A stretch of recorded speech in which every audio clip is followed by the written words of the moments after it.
This flock of highly endangered whooping cranes touched down in Florida just a few weeks ago. They followed an ultralight aircraft all the way from Wisconsin, part of Operation Migration. This project helps young birds make their first cross-continental flight. And this year's migration was the most successful ever. All 18 of these birds reached the salt marshes of Florida safely. But that good news story turned tragic last week when a violent storm hit the Gulf Coast of Florida and killed 17 of those young birds. That single storm cut the number of whooping cranes in that flock from 81 to 64.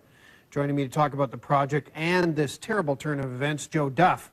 He, year after year, flies thousands of kilometers leading these migration flights. Now, when you lose this many birds, I mean practically every bird that flew south, what sort of impact does that have on this effort to actually maintain and grow a group of whooping cranes separate from the traditional population out west?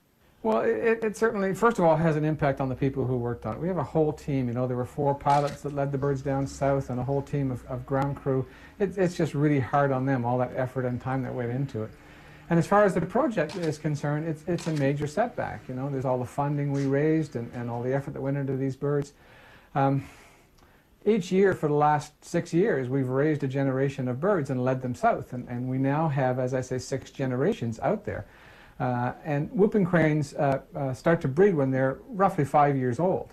So 5 years from now, we're going to see a real downturn in the number of nests we have. So it's going to have really a major impact on our population dynamics.